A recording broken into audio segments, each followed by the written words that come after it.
E aí, pessoal, tudo bem? Como é que você tá? Olha, eu vou trazer aqui para você mais ou menos uns 10 exemplos de erros que são muito comuns aos alunos e eu posso dizer, quanto mais eu observo os alunos de perto, e é muito interessante porque eu formatei grande parte do meu método assim, com muita observação.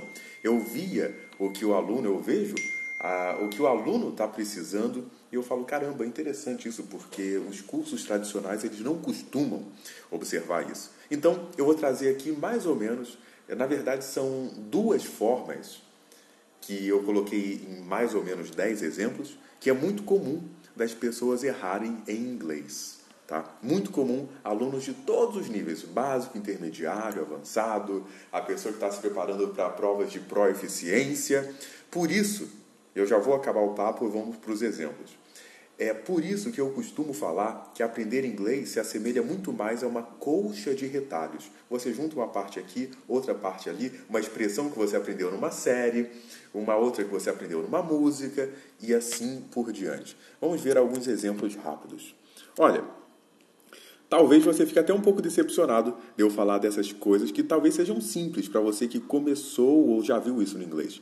Mas o erro aqui, pessoal, é constante. Então, vamos ver aqui, e eu te convido também a, depois de assistir esse vídeo, fazer esse exercício em casa. Então você tem, a man, um homem, a woman e a teacher, um homem, uma mulher e um professor.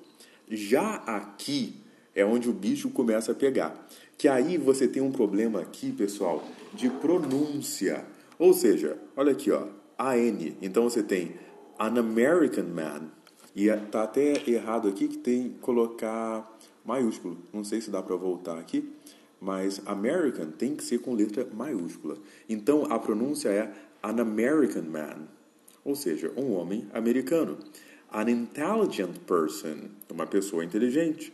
An interesting book, um livro interessante. Né? Então, muita atenção quando você tiver esse AN aqui. E aí você pode se perguntar, poxa, mas qual a diferença entre o A e o AN? Como é que eu vou saber quando usar? Essa é uma outra coisa que causa muita dúvida também. O A você utiliza antes do som de consoante. Antes do som de consoante. Então, não é antes da consoante, antes do som de consoante. E o AN antes do som de vogal. Não é antes da vogal, é antes do som da vogal. Né?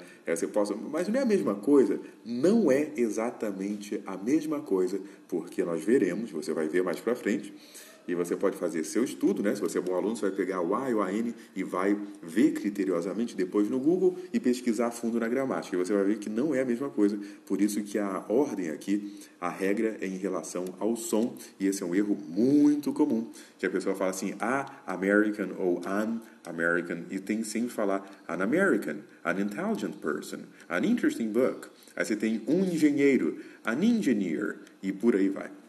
E também, um outro erro muito comum, que eu vejo o tempo todo, são dos plurais irregulares. Ou seja, você utilizar child e aqui é children. Ou seja, criança, crianças.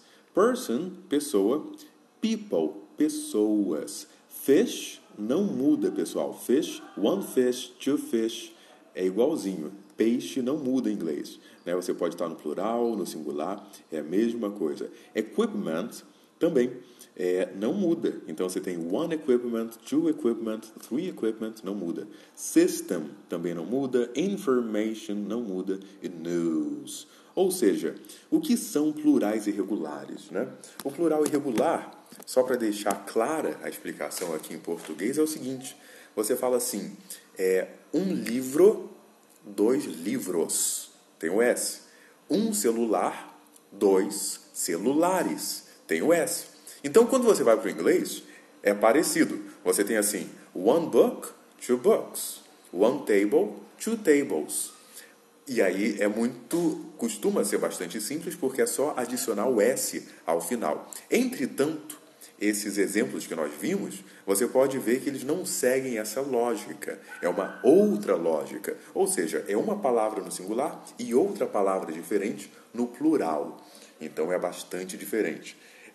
Nós podemos ver alguns exemplos assim no português quando você fala lápis. Um lápis, dois lápis. Ou seja, ele já começa com S. Um ônibus, dois ônibus. Ele já começa com S. Isso também é um exemplo de plural irregular em português. É por isso que eu costumo falar que quando você aprende um novo idioma, tem alguém que falava antigamente, muito obrigado aí você que está assistindo, deixa seu like, deixa seu comentário. É por isso que eu costumo falar que quem sabe um idioma não sabe nenhum, porque você sempre tem que comparar com aquele idioma que você fala, no caso o português. Então você fala, interessante, em inglês é assim, em português é diferente. Né? E olha, muito obrigado por assistir. Se você quer se aprofundar nessas questões, entre no meu site www.nidec.com.br ou está no link da bio. Aqui você pode pagar no boleto ou no cartão. Você terá acesso ilimitado ao meu portal de estudos e tem muita coisa boa por lá. Então entra no site, está na bio, está na descrição, está no comentário. Você vai ver tudo explicadinho de como funcionam as aulas por lá. Tem o WhatsApp para você tirar dúvidas e tem muito mais. Qualquer coisa, estamos às ordens. Olha, muito obrigado por assistir. Meu nome é Paulo Nidec. E até a próxima.